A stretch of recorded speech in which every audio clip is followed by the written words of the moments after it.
Hey, Maniacs. Hey, Maniacs. It's a remix. You really went for it, didn't you? I did. Episode 186 is a remix of Father Brown, season number 1, episode 5, The Eye of Apollo, or our episode name, Oh, Zuzanna, Won't You Join My Cult? Oh, Zuzanna, won't you join my cult? But we got some bridgeness to deal with before this happens. The biggest news of the week, of course, new Midsummer. Season 24 is upon us. Episode 1 drops on Acorn TV December 4th. The Devil's Work. The demise of the Shirewell patriarch sparks a vicious inheritance dispute when eldest son Lucian, what a great name, announces plans to break up an estate that has been in his family for centuries. Oh, he's not going to survive. Lucian Shirewell. Yeah. Oh, they're going old school with the good names. Yep. I hope it's all creepy. And so our plan is this. We drop the second remix on the 4th of December. So that's the day of the new Midsummers. Later that week, we will have a mini for you. I'm not sure when. A mini episode on It'll take us a couple of days from when it's released. Yep, on the Devil's Work. So that mini will be something you listen to before you watch it. So you can watch like a maniac and it won't have any spoilers in it. Won't have any spoilers. But it will be more fun to watch it if you listen to the mini first. I know it's hard to wait a couple of days. We'll put out the mini as quickly as we can. Or you can watch it again. You can watch it again. That's what we're going to do. And then the month of December and January, we will have the schedule out for you when we release that mini and tell you what that schedule is. Yeah, we'll make a mini for all of the new episodes of season 24. Yep. And then when that's all done, we will come back and do full episodes on those new episodes. And then return to Father Brown. Yeah. So that's the rough schedule anyway. Rough. We're not doing a Christmas song. No. You're getting minis and maxi episodes of We're going to be doing twice as many episodes in December. That's probably enough for us, I think. Merry Christmas. We lost Joss Ackland. Oh, Mr. Toad. Mr. Toad. Vixen's Run. He's the Sir patriarch Freddy. in Vixen's Run. Season 9, episode 3, a fantastic episode. When do you remember the first time you saw him or heard him? Oh, I don't know. He was in so many things. So many things. It has to be, for me, Three Musketeers. He plays one of the dads in Three Musketeers. Yeah. The Michael York Three Musketeers with Oliver Reed in it and Raquel Welch. Really, if you understand anything about me, that is my childhood. And that movie is so fantastic. It has Spike Milligan as the homeowner in one of the scenes. I don't know what role I first saw him in, but my two favorite roles that Joss Ackland played were Freddy in Vixen's Run. He's just, when he's eating that roast, he's just so good. He's so gross on purpose. And he played Mustrum Ridcully, who's the Arch Chancellor of the Unseen University in Hogfather, which is a Terry Pratchett book made into a made-for-TV movie.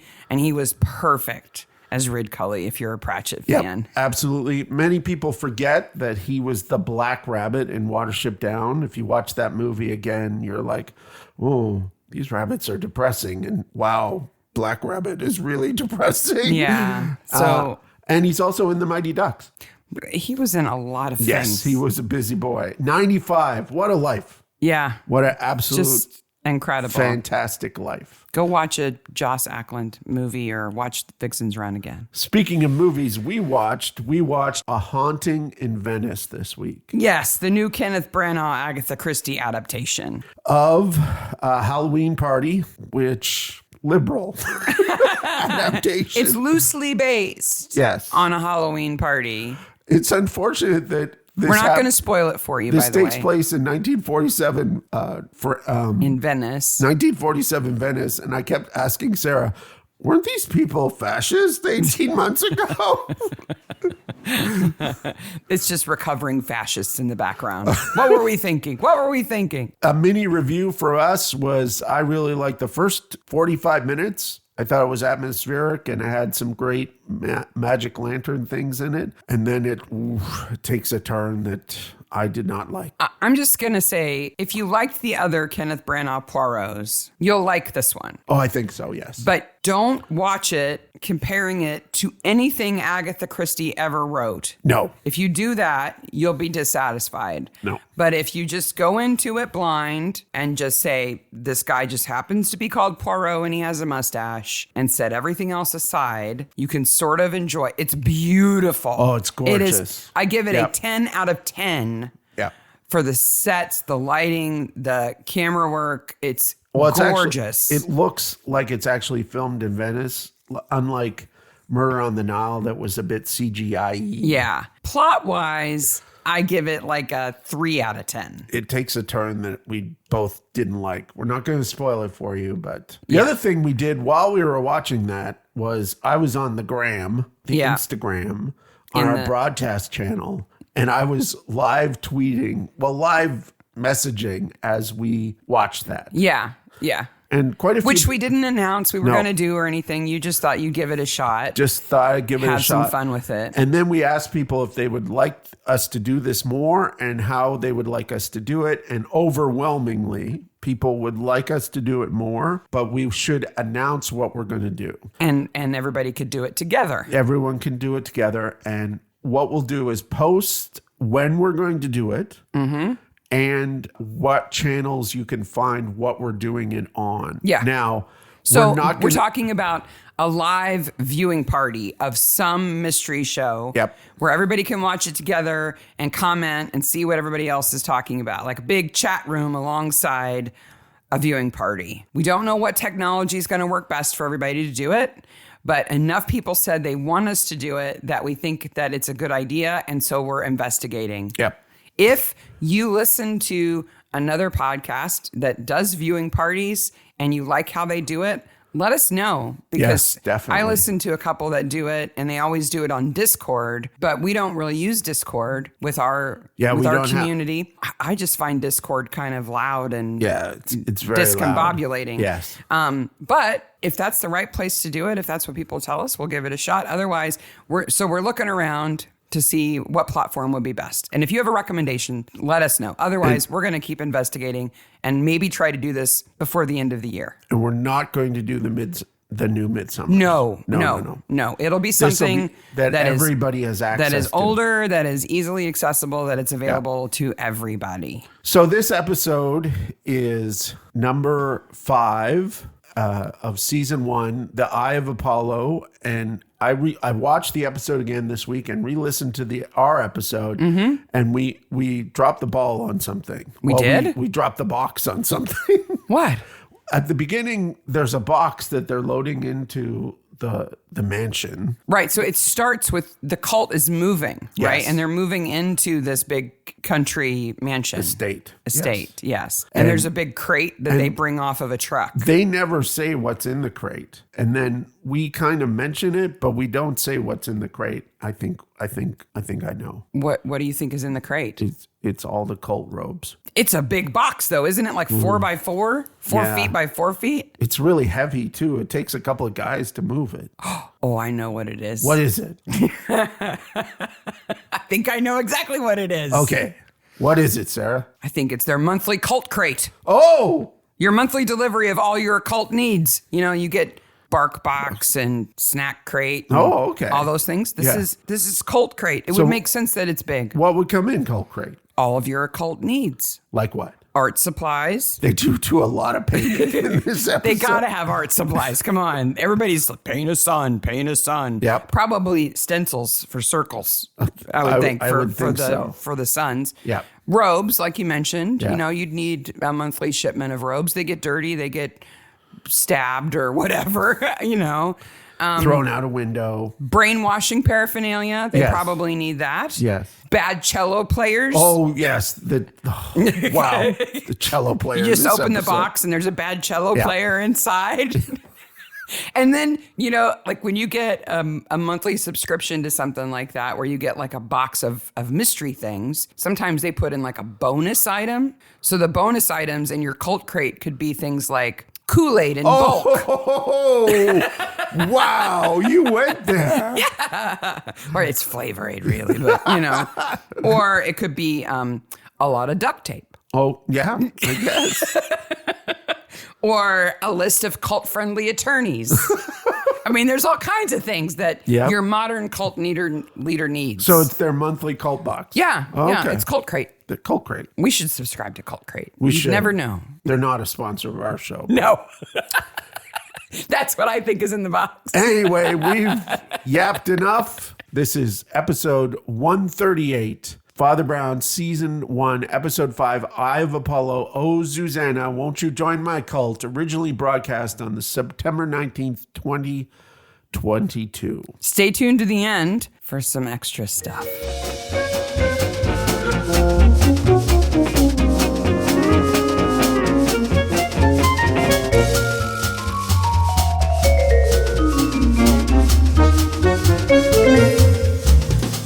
Hey, Maniacs. Hey, Maniacs. It's Mystery Maniacs. Mystery Maniacs is a comedy recap podcast dedicated to the British mystery TV. Each week we dig into an episode of a show, including the murders, the mayhem, the loonies. Oh, there's loonies here. And everything else we love. This week we're covering Father Brown. Season 1, episode 5, The Eye of Apollo. I'm Mark. I'm Sarah. And if your kids can join a sun-worshipping cult, they can listen to this podcast. I don't think there are any kids in this cult. I didn't see any little kids there. No, there's no kids. This show is much like Midsummer, is decidedly without children. Yeah. I mean, there are some episodes of Father Brown where there are kids, but they're just as rare as they are in Midsummer. Yeah. Father Brown, episode 2. Well, it's our second. Yes. Sorry. This is our second episode. It was shown on the 18th of January. They showed all 10 episodes of Father Brown in 3 weeks. Wow. When they first came out. It was like a Father Brown blitz. Father Brown Blitz, An directed extravaganza of Father by Brown. Matt Carter, and also this was like the pilot written by Tashin Gunnar. Before we get into the episode, let's talk briefly about the original story, because it's really different from the screenplay that they wrote for this. The story is very different, and I think the difference is interesting. Yes, in the story, I haven't read the story, but I know the original 74 version of the show. It follows the story very closely. Okay. I have read the story. Father Brown and Flambeau. Yes, Flambeau, the jewel thief. Now, wait a minute. Some people listening have not watched any other Father Browns than these two. Well, okay. So Flambeau is a former jewel thief who becomes a PI and is a friend of Father Brown in the stories and in the 70s version of the show. Not in this version of the show. Flambeau is a very different character who I love. In this version, in the 2013 show, he is a rascal and he is on the run all the time from the police. He's an international jewel thief of mystery and romance. Yes, in the stories and in the 74 show, that life is past Flambeau. Yeah. So he takes an office in a high-rise building, and a cult moves in to the same building, and two sisters who run a secretarial office in the same building. One of them becomes entranced with the cult, the Eye of Apollo, and the other one doesn't. And the one who does ends up dying by falling down an elevator shaft. And the cult is really based on staring at the sun. Yeah. So the whole idea of the original cult is that if you are truly holy and healed and whole and special, you can stare into the sun with no ill effects. That's like why it's like snake handling. It's like a test. That's why it's called the Eye of Apollo, and why in this episode there's no mention of eyes at all. Except it's called the Eye of Apollo. Yes. Yes. But it's just the Church of Apollo, right? Yes. It's an interesting difference because I think the screenwriters this time, they had to change a lot because they've got to move it into Kembleford. Yes. Right? So it's got to be in a village, and they need somebody close to the story to be a potential victim of the cult. Yes. So Susie ends up falling into the cult for a very short period of time. And it's just it's a key difference. And in the original, in the 70s version, Kalon, who leads the cult, is a full-blown charlatan. He does not believe in the cult. He knows it's all a fib the whole time. He's never a true believer of his own stuff. At the end of it, he stares into the sun long enough that he falls off a building. that he falls off a building. I think this By the is way, a just much as a little better safety story. note, staring into the sun is never a good idea, okay? If there's an eclipse, wear the special glasses, all right? Nobody is safe from that. So that's a big difference. We got that out of the way. Yes. We're good. We're good. All right, let's talk about this episode. Okay. Could they have been more stereotypically mysterious about a cult moving into Kimbleford? At the beginning. It's a dark and stormy night. It's dark and stormy. There's lightning.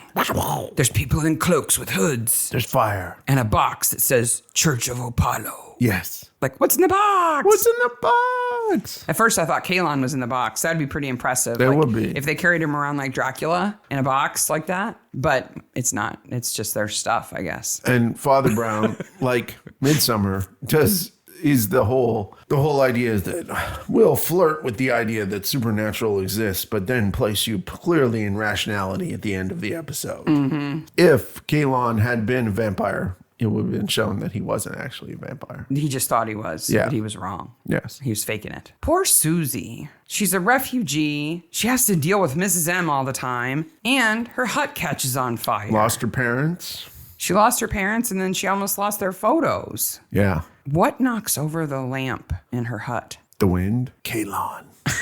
The wind of Kalon. He did just whisk into town, in the dead of night Yep. and move into a country estate. So maybe he has Dracula-like powers elsewhere in the village. Things are knocking over. Don't fall asleep with a lantern lit next to your Yeah. bed. That's a good rule of thumb. Open fire, well, fire of any type, and sleep don't go together. Don't do that. You are chosen. Are you lonely, empty, or lost? They moved into town the night before under the cover of darkness. And yet everybody already has the pamphlet. When did they go around putting out the pamphlets? In the middle of the night? I love Mrs. M. They're Satanists. She has these little outbursts of like super dark stuff. Like, what's wrong with you, old woman? Well, it's Like an unflushed toilet. Yeah. Like Satanists moving into a country estate. Get to your chores. She's so mean. Look, little lady. I'm doing it. I'm cleaning up. Shut up. one of the great things in life is when people say they're fine and they're not actually fine, and everybody knows they're not fine. But it's sometimes hard to do in shows, and they do a great job of it here. Yeah. Because if you're an actor, acting like you're fine, acting like you're not fine, it's like double acting. Yeah. It's like actors who are good at playing a character who's a bad liar. Yes. You know, it's tough. It's tough. This is our first dealing with Sid. Sid! Yes! I love Sid so much. Sid Carter, who, if you've only watched the episodes that we're talking about, you've missed kind of Sid's introduction in a previous episode. Yes. But he is a man about town. He's a young man. He's very independent. I think he lives in a little trailer in a farm field. He doesn't have a whole lot of backstory, but he knows a little bit about everything. He is Lady Felicia's driver in many of the episodes. So he puts on the chauffeur's uniform and drives her around. He is an unreliable, reliable person. But he's the guy with lots of jobs. He's All always the jobs. doing... Always, He's entrepreneurial. Yes. And today he's going around fixing people's electrics because of the storm surge and Kalon's influence on the electrical grid, apparently. yes, jack of all trades. Oh, he's always scheming for a buck or a free pint. Or, yeah. There's many episodes where he convinces Father Brown to go down to the pub and have a pint. And not a young lady goes by that he doesn't have a look at. But they look at him, too. Oh, yeah. I like him so much. He's so fun. But he's a loyal person. He's a good person. Yep. You know, like if he found a $5 bill on the street, he would look for who owns it, but not very hard. Well, not to fast forward to the end, but at the end, he is, like Father Brown, heroic. Yeah. He's definitely doing the right thing. So the Boy, that's a lot of canvases of the same thing. My notes say, I thought the sun canvases were the result of the most boring painting class ever until I noticed that they were ever so slightly different from one another and accompanied by the worst cello playing ever. Okay, that woman was introduced to the cello today. Yes. Just drag the bow across it real slow. And don't fret anything. And then go the other way real slow. Which is hard to do, okay? Playing a bowed instrument is a difficult thing, right? But 10 minutes of it, you can usually make some sound. But she actively doesn't touch the frets. I think they said to her, this is a really expensive cello. Yeah. Don't break it. I just kept thinking, what a hassle to wear an ankle-length dress and have to get your legs around a cello. Yeah. Can't be easy. But the pictures, they're identical, except the sun is a little bit up in the sky. Yeah. Like that's all they're there for. Like if you've never seen the sun rise, this is what it looks like. But maybe later they put them in a different order and it's going down. Ooh. What if they were in a completely random order? Whoa! Oh, the sun's up, it's down. It's up, it's down. It's jumpy sun. What is this thing anyway? Is this a recruitment drive thing here going on? I think it's a combination recruitment drive, and we are here in your village. Let us introduce ourselves to you before too many rumors are about who we are. Okay. Which is smart. Head it off at the pass, you know. Make sure everybody knows you're not like gun-toting loonies. Yes. Living in the Lord's estate down the road. And we want to, okay, let's just say this off the top. If you're a gun-toting loony, we're not making fun of you. Yes, we are. Okay, we are. But I'm not worried about offending gun-toting loonies. Just don't come to my house. I don't care. If you're a member of the Church of Apollo, we're here to help you. If you're a member of the Church of the Candy Corn Megaphone, we can help you get out of it. So that symbol is a candy corn megaphone. I don't care what anybody says. That's what it is. We're going to get there. But it's everywhere. It's on the little flyers. It's on all their robes. Yep. Like, where can we put the candy corn megaphone? We're going to put it there. Okay. All the time that this is happening, I'm looking at where they are. It's a beautiful estate. Yes. So it's the Sudeley Castles and Gardens in the Cotswolds. Oh, okay. A couple of things of interest here. They do archaeological digs as tours. Oh, that which sounds like super fun. You could go be a time team person. And they're not like pretending to bury stuff and let you find it. Do you remember those toys that the kids used to get as kids that was like a block of sand with a plastic fossil in the middle? It made such a big mess. Look, I'm a paleontologist. No, you're making a mess. But what I want to go to is they have these animals that are hedges. Topiary. Kinda. It's hard to tell what they are. Well, they're bushes. Yeah, they're shaped like animals. Yep. That's a topiary. They have like rhinoceroses and giant hedgehogs and that's camels. Incredible. They're super cool looking. That's so difficult to do. I'll post some pictures. That shows such a level of dedication. Well, and there's a really beautiful, like, it's not, I don't know if it's a hedge maze because it's only about knee high. It may just be a really ornate, like knotwork hedge, but it's beautiful by the water fountain. They have all these incredibly gorgeous animal sculptures.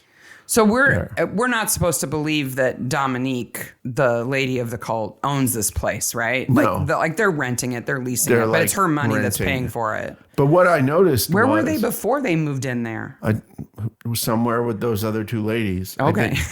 The other thing I noticed is there are ruins here. Mm. So whenever I see a ruined church in England, I'm thinking dissolution. Yeah. Henry VIII did that. It's his fault. So there is there is royalty attached to this place in that there's especially Richard III, there's references to him here.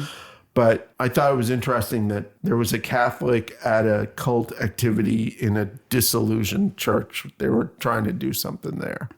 I don't think you could be a Catholic in England and not occasionally end up someplace where a monastery was dissolved. What's the past tense of dissolution?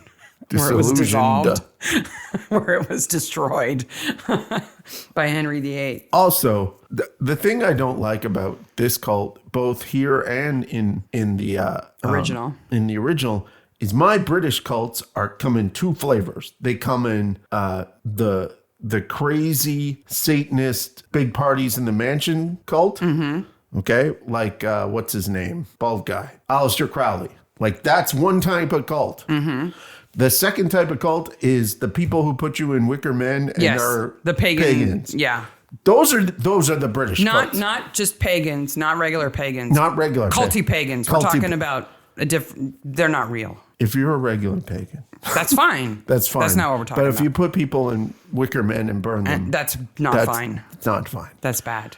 But pagans don't do that's that. English cults to me. Yeah. And this is a bit of an American cult. You think so? Yeah, it's a bit of a Western cult to me. Well, where do you think England is? Well,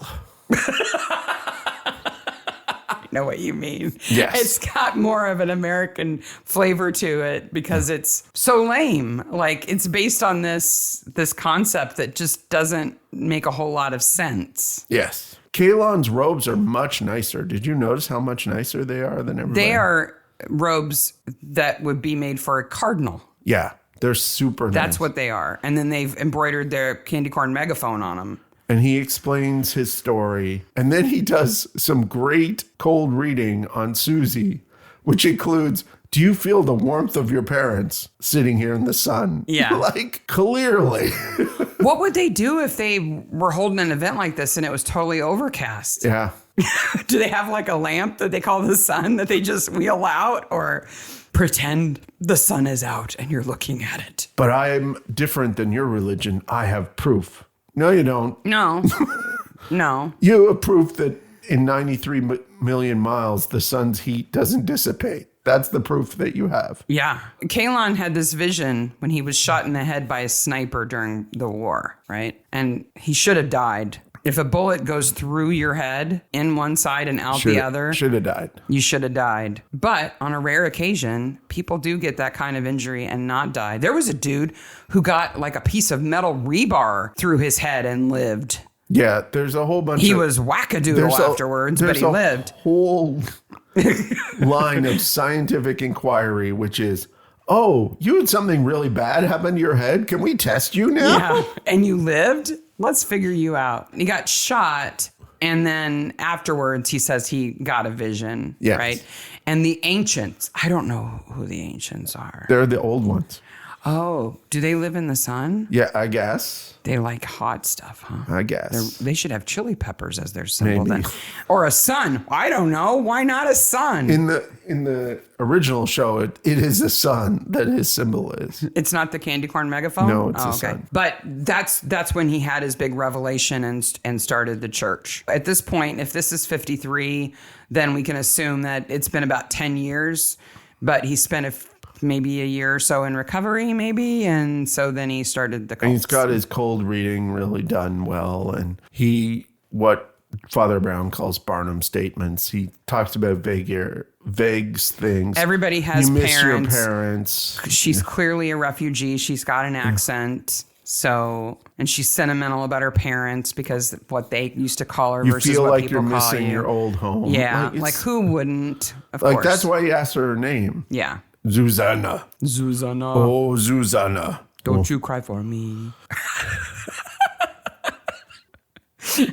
And Father Brown has him all figured out. So let's talk about Dominique. Yes. She of the cello. She's my astral partner. Am I your astral partner? No, you're my wife. I'm not your partner in the sun. No, you're my wife. They have a symbiosis of souls. Yes. Which It's so much more than wife. I don't think they're actually married. I don't think they're actually married either. And basically, it's we have a symbiosis because she's got lots of money. Yeah. And I want the money. So we have to separate here because Kalon is a man who was injured, has mental difficulties because of that, and has visions and starts a religion. That is one throughput. Yeah. And I He think is- he's sincere about that. I think he really does think that he had some kind of out-of-body enlightened experience. At the same time, he is a greedy lech Yes. who likes to take pictures of girls Yes. in the same place. He's just capturing their essence, Mark. Oh, Think that would fly in court? no. But Dominique had her husband and her sons die in the war. Yeah. So she's clearly a vulnerable woman with a lot of resources, and he took advantage of that. Yes, he clearly did. And has since taken advantage of some other girls who have come into the cult, and she knows all about it. I'm not looking for your money. I'm looking for your daughters. They greet the sun every morning. Yes. So like yoga. They must have an almanac. Maybe. So they can see when it's going to come up. This will really suck in the wintertime. It's never the wintertime in the Cotswolds. Have you ever heard the term verbal satiation? Sort of, yeah. When you like write the same word over and over and over again and it stops meaning anything to you, that's how the we greet thee thing hits me. Yeah. The first time they say it, it's we greet thee. Like, hello, son, we're greeting you. We greet thee. But then every time they say it after that, it loses a bit more meaning. And then it just becomes we greet thee, we greet thee, we greet thee. Yep. It's such a strange thing to say over and over again. And it's not even easy to say. And clearly it's kind of a reference to yoga and the Easternness of some of these cults and things like that. Not that yoga's bad or that Eastern religions are bad, but they certainly take those They're taking inspiration from those things. So if you were going to have a cult and part of it was the sun and you had to wake up in the morning and say hello to the sun, what would your phrase be? What would you have people chanting as the sun came up? Get the hell out of bed. Time to get up, time to get up, time to get up, time to get up. Sarah, it's time to get up. All of your followers would say, Sarah, it's time to get up? Yeah, kind of. Oh, so you're going to form a cult just to wake me up in the morning. That's kind of cool. Except I don't want all those people in our room. No. No.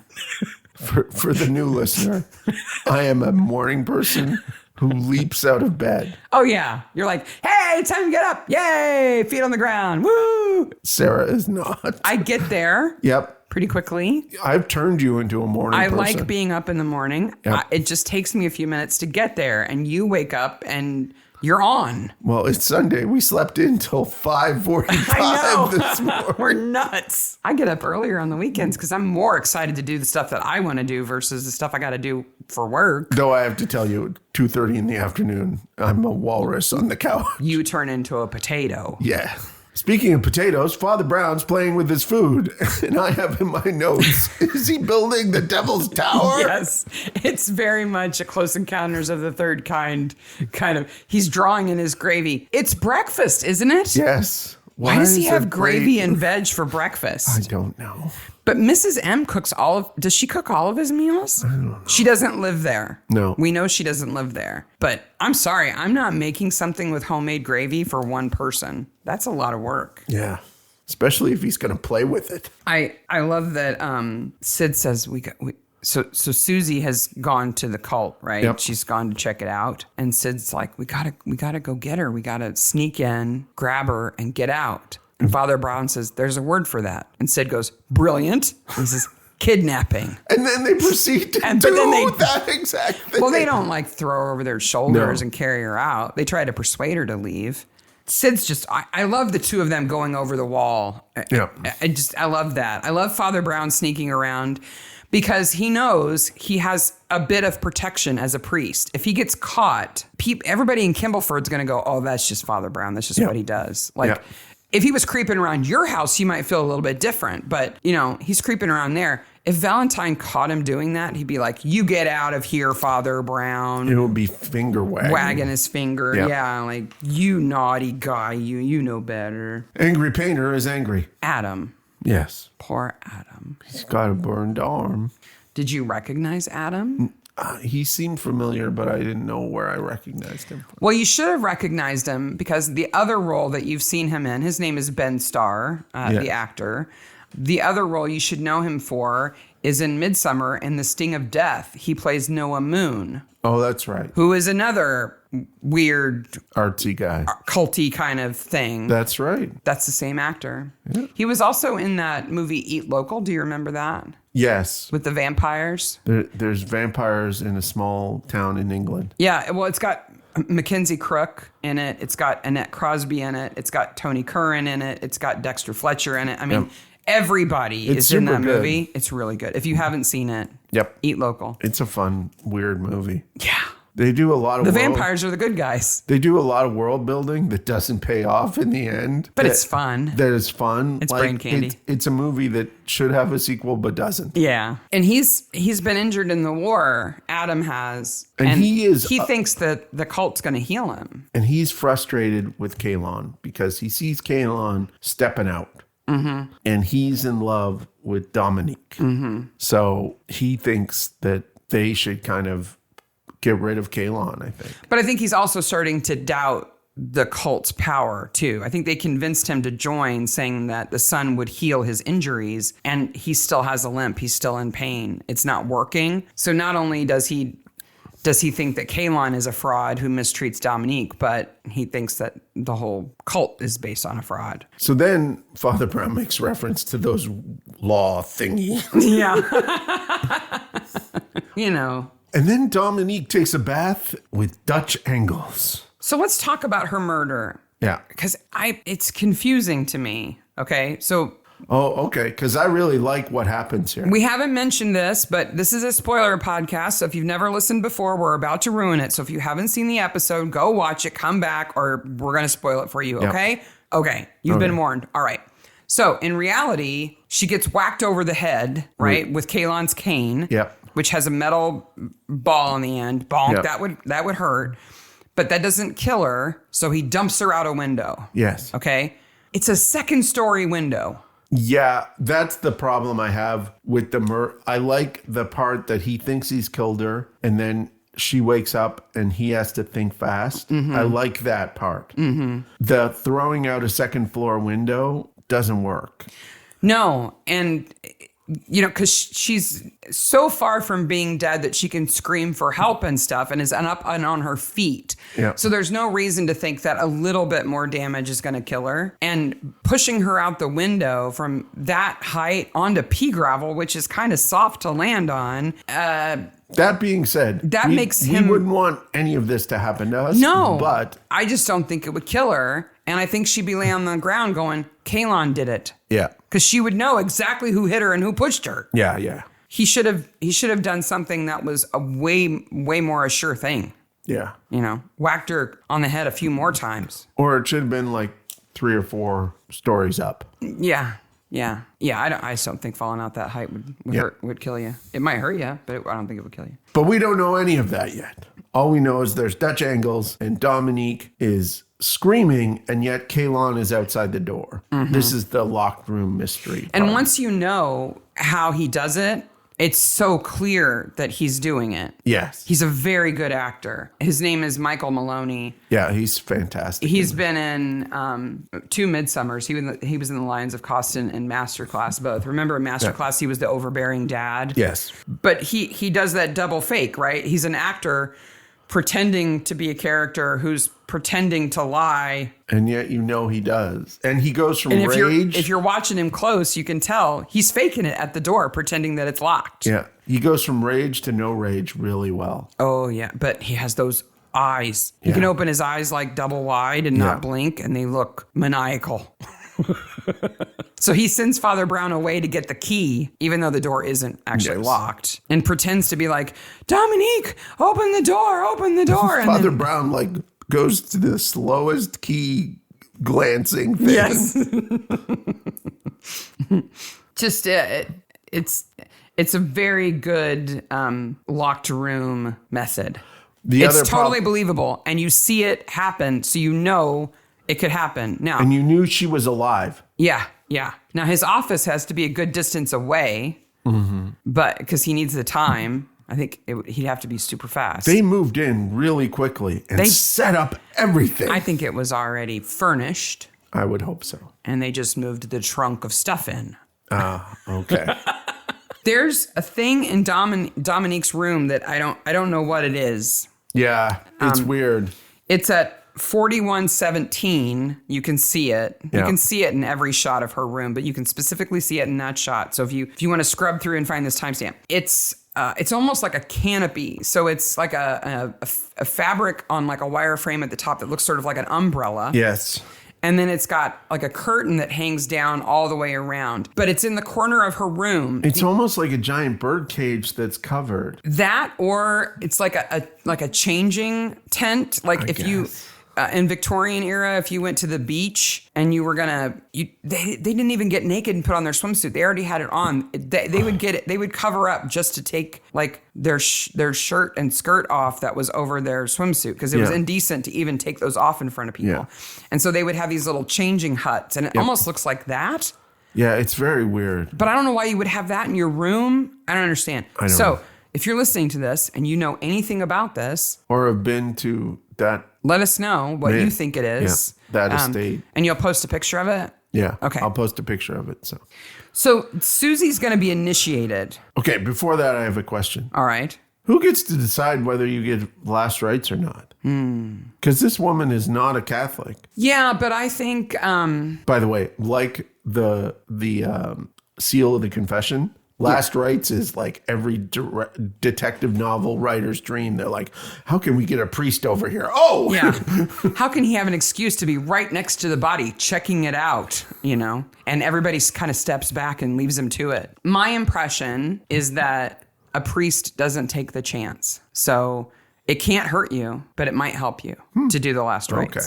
If you don't believe, it's not going to do anything. But if you do, it may mean that you don't go to hell. Maybe, yeah. And that's a big deal. Yeah. If you believe in that. I guess. Right? Valentine shows up and explains the situation as a riddle.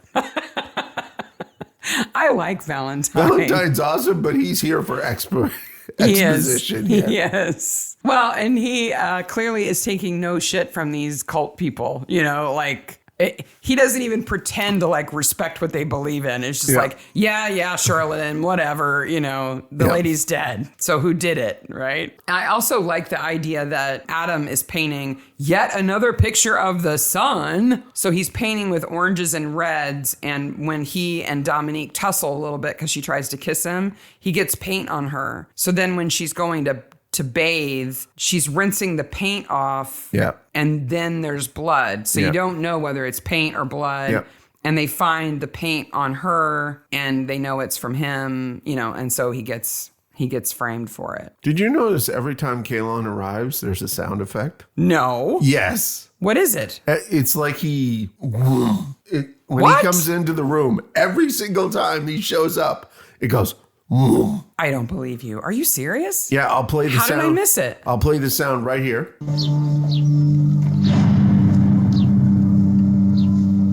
And that's every time. Almost every time he arrives. Until he's not Kalon anymore. Yeah. While he thinks he's powerful, it happens. Yeah. But then does it stop at some point? He stops entering rooms. Yeah, that's true.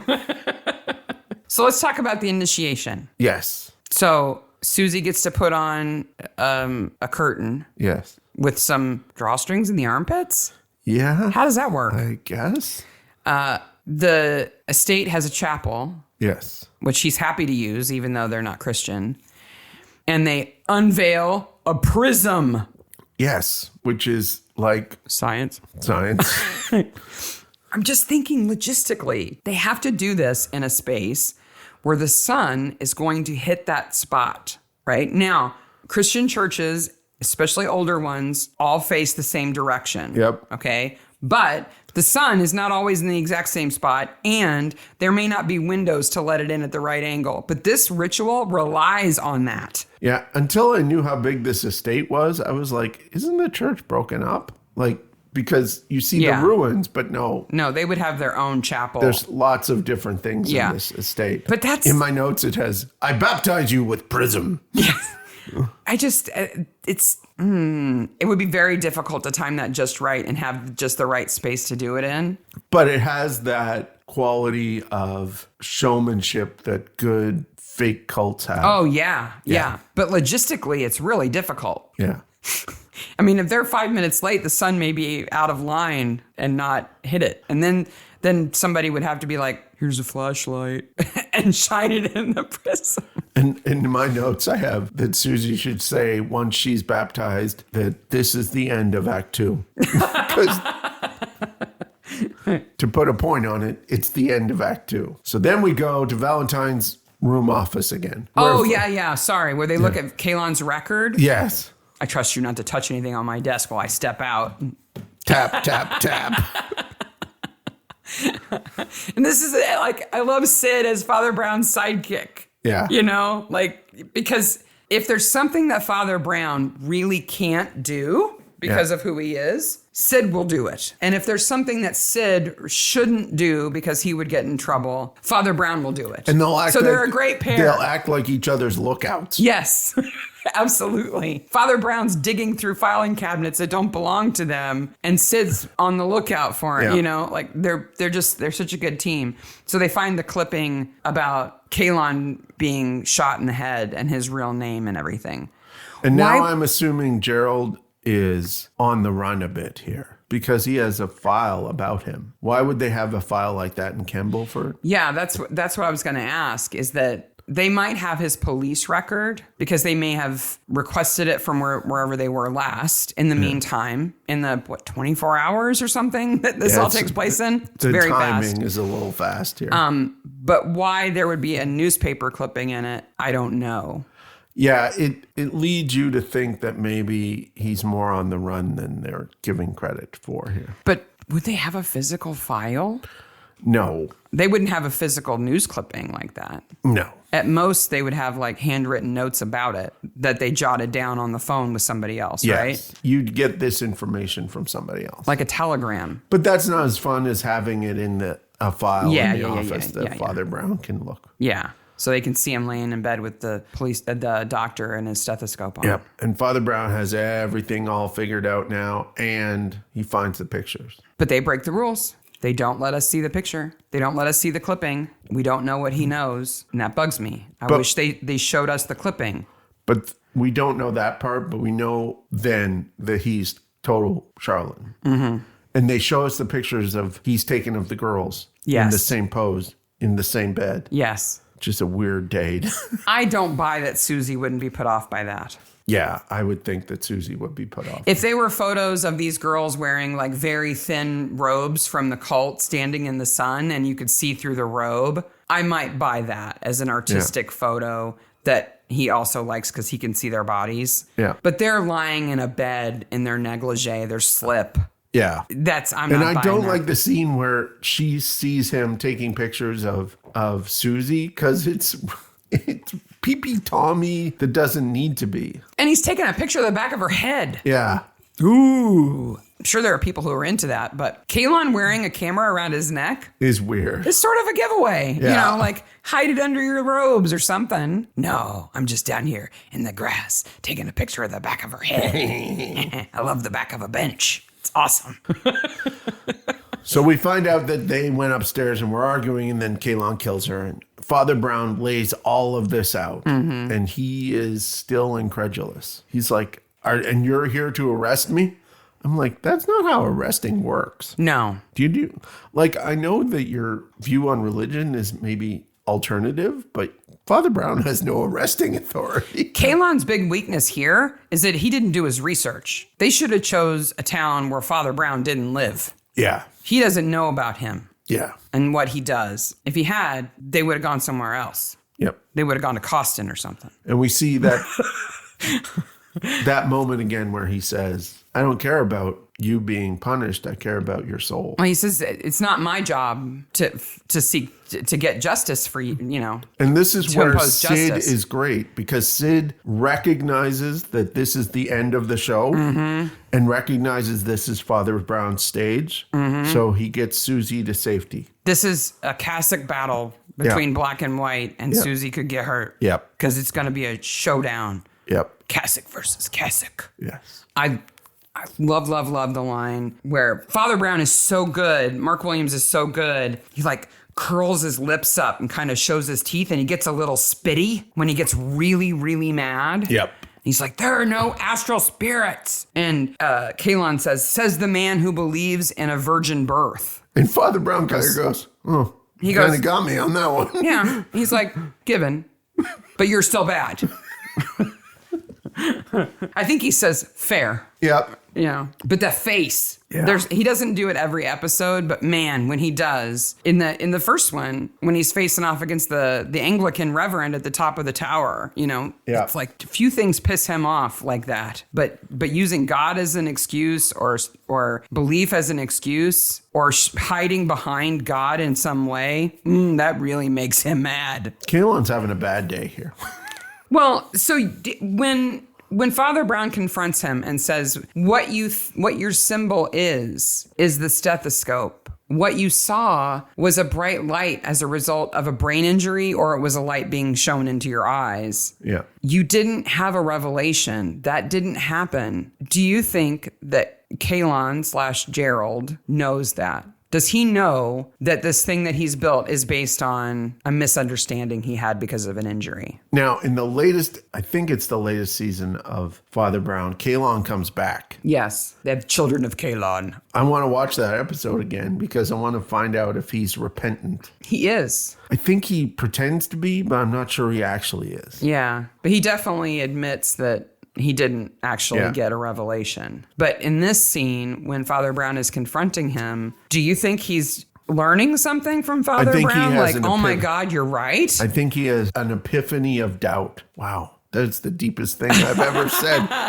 Like maybe it was kind of niggling at him for a long time, and now he's being confronted with it, and he has to accept that that's the case. Well, if Kalon isn't anybody, he is a person who gets up when you gets very upset when you point out the fallacies in his life. Yeah. So much so he kills his astral partner. Yeah. And they were in symbiosis with one another. Yeah. You think that would have hurt him too? I would think so. So the revelation and then the symbol is the stethoscope. Yep. Right? I don't buy that. I don't either. It doesn't really look like that. Yeah. It's a stylized stethoscope. Yes. It's candy corn megaphone. So. But he gives him a hug here. Like, that's. He holds him. Yeah. That's the difference between Father Brown and detectives in other shows. That's what his priesthood does, is that he does stuff like that. Yep. Like, let me hold you because you're a human and Poirot is not going to hug pain. Anybody. Oh my God, no. Poirot would be like, you disgust me, and walk away, like, arrest him. Poirot leaving, trying to leave the Orient Express. I have to hug you all first. Yeah. I pity you because of what you've been through. If you had to base a cult on what you saw when you first woke up, like Kalon does, what would it be? It would be the Church of the Alarm Clock. Mine would probably be like the Church of the Cat Butt. Yeah. Because Lucy, our cat, really does like to show me her butt the first thing I open my eyes. Sarah, it's time to get up. Cat's butt is in your face. If you walk away and I'm not awake, she says, okay, I'm the second line. And she goes up and like bumps her face against mine and then turns around and is threatening to sit on my head. And I open my eyes. So my cult would be the cult of the cat pucker or something. The asterisks. And I don't want to know what the We Greet Thee version would be of that. Like everybody holds a cat up. We smell thee. No, you have to lift your spiritual tail over and over again. Maybe this one's better than what mine would be. I love how Zuzanna here says, I want to be alone. And Father Brown goes, can I join you? Yeah. I let you be alone for 30 seconds and then I followed you and sat down next to you. Yep. And once again, Mrs. M, who's been a major pain in the ass, she screams at Susie, you're so stupid. Yep. Then she says, how can she be here at this open day for the cult? Her chores cannot be done. Yep. Like, she's totally so mean. She's just nasty. She treats her like a second-class citizen. And then she's like, here, I made scones. Like, her scones fix everything. Yeah. And plus, this woman's making scones all the bloody time. Father Brown needs to be like 300 pounds or something. And then Sid is awesome. Sid says, word around the village is you stole the recipe. And then Susie brings it home by saying, oh yeah, I heard that too. And then she snatches him back. Did you see what, so Mrs. M and Sid go off. Mm-hmm. Do you see what Father Brown and Susie do? While the camera backs up and we see his umbrella and his hat? He breaks his scone in half and gives her half. And shares it with her? That's nice. Yeah. That's who he is. He's a good person. And that is the eye of Apollo, which has no eye. Neither does Apollo. I just wonder the whole time, like, if you make up a religion like this, if you invent a cult, how do you decide what all the rituals are going to be, what the outfits are going to look like, what the rules are? Like, do you just make them up as you go along, or Do you decide all that stuff in advance? Like, I don't know. It seems complicated. Most cults tend to be started by a small nucleus based on one dude, usually a dude's ideas. So he can spread those indoctrinate that small nucleus. Yeah, and then they kind of evolve. Then they evolve. I just want to see the book of rules where he's writing stuff out. Like, okay, you got to stare at the sun for 5 minutes. No, cross that out. As long as you can take it. No, cross that out. If you can stare at the sun, then you're special. Cross that out. Or like, everything goes through drafts. Like, we eat thee. No. We feed thee. No, that doesn't make any sense. Yo, son. No, that's not good. We meet thee. No, that doesn't. Cat butt. No. And where does Apollo even come into it? Like, is Apollo an ancient? I guess. Yeah, there's a lot more explanation. Like, Apollo is the sun god, so that's a lot better explanation in the original. Well, and Kalon is Greek. Okay. It means noble. Okay. Or beautiful. Okay. In Greek. That makes sense. So. Plus, it has that great kind of sci-fi-ness to it, which is, of course, the opposite. Sci-fi based a lot of the characters on stuff like that. Yeah. I've got a horrible movie for you. Okay. So if you want to hear it. But we should do after the credits first. Oh, okay. Well, there's 4 people. Okay. There's Kalon. Yes. Jail. Dominique, dead. Yes. Sid stays on. Yeah. And Adam, who goes to the hostel. Goes to the hostel. That's it. That's all I don't there is. know why Adam's there. He doesn't need to be there. No. He's just another person that Father Brown gets to be kind to. Yep. And I think it would be even better if the cult was all women. Like that would be too obvious, I think. Maybe. It'd be too, yeah. No, Adam is only there to be wrongly accused. That's his whole job. He's a red herring. Yep. Okay. Now are you Bad ready movie. for a horrible movie? Yeah. This movie is terrible. Ha! I bet Mark's seen it. And Michael Maloney, the actor who plays Kalon, is in this film. Okay. It's from 1997. 97. Okay. The inmates of an asylum are subjected to experiments using collective consciousness and surgically implanted chips in an attempt to create perfect citizens. It's just okay. Is this a movie set in the future? No. Okay. No. Who's in this movie? I'm not going to tell you that yet. Okay. I'll give you another hint, though. Okay. I'll read you this bit from an IMDb review that I thought was really great. Okay. There are martial art fights, seducing sexploitation, horror elements, crazy zombies just walking around, and even modern dance theater scenes. Wow. How have I not seen this movie? The whole senseless mixture of weirdo elements cannot bring light into the darkness, but only leave the watchers confused about this very strange film that nobody really needs to see. 97. I'm sure I would have seen it. I don't know. Do you submit? Do I get another hint or do I? I'm only going to give you more hints after you say you don't know what it is. Okay, I don't know. Because if I got to tell you actors, I don't know what it is. Patrick McGowan is in it. Okay. And Amanda Plummer is in it. Oh. If you can't place Amanda Plummer in your head, listeners, she was the screaming lady in Pulp Fiction. Yes. In the bank robbery. Well, sorry. She was the screaming lady. She's always the screaming lady. She's also the sister in... So I Married an Axe Murderer. Where she screams. A lot. And she's a crazy killer. Yeah. No, I don't know what this movie is. It's called Hysteria. Hysteria. Yeah. No, I don't know this movie. Yeah. I'm really surprised. Yeah. Because now you're going to watch it. One for me. Yeah, definitely. Whoop, whoop. All the other actors in this episode are a bit young to have made any bad choices in movies when they were younger. Though I will say I learned that Alex Price, who plays Sid, yes, though he is 10 years younger than me, our birthdays are only a day apart. Oh. I like him. And he was on the show and then he was off the show and then he came back and he was off because he went and did theater, right? Well, he went to play Draco Malfoy in the Harry Potter and the Half-Blood Prince, I think it's called, Broadway show. He can sing. Wow. And he was also Proteus in Penny Dreadful. Do you remember that? He's basically Frankenstein's monster. Yes, in Penny he was Dreadful. in Penny Dreadful. Oh, he's so good in it, but it broke my heart. He's so sad. He is very sad. Why have I not seen Hysteria? Sweet Jesus. I need to watch this movie today. So that, dear listeners, is The Eye of Apollo. Our next Father Brown episode, our third one in this little group of episodes, is season 1, episode 6, The Bride of Christ, where we will see Sister Boniface. for the first time. For perhaps. Because she was not in the train station. I don't care what you say, that's not her. We'll discuss that. Okay, to the death. No. To the death. Some other people have weighed in, and we will bring those things Yes. up next week when we talk about it. And there was one person online who's just like, no. That's their entire comment. I agree with that person. I was like, That person is correct. It's not her. No.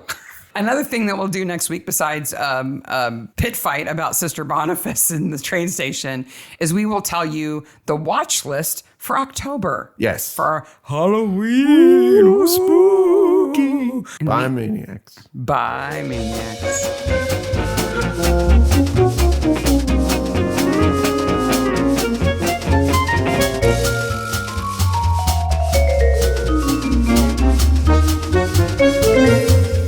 You know, we had... We're really funny people. I laughed the whole time. funny looking. It's so weird that I listened to our old episodes. Now, I was in our old episodes. I edited our old episodes. I published our old episodes. And then I re-listened to our old episodes. And I still laugh at the jokes. We're funny people. I'm glad you think so. I think so. So at the end of that, one of our segments was a horrible movie. I bet Mark's seen it. Yes. And this horrible movie Is called Hysteria. Hysteria. Did you watch it? No. It has Patrick Magoon. I think you should. Oh. I think we need like homework. We need a report out from Mark for next week's remix of what Hysteria is actually like. Well, let me see here. The other episode that we're doing is next week's episode is there's like 2 bad season movies. 1, episode 6, The Bride of Christ, Sister Tumble Dryer. Yes. I think there's 2 bad movies There in are 2 that bad one. movies in that one, The Maze and Crosstalk. I promise viewers to watch all 3 of these hideous movies. Oh, yeah. And report back next week on how bad they were. So tune into next week's remix to hear Mark's report if he survives watching 3 bad movies. In a week? Oh, it's no problem. No problem. You do that every week. Do that every week. All right. Thanks Until for then, listening to the Remix, Maniacs. Bye, Maniacs. Bye, Maniacs.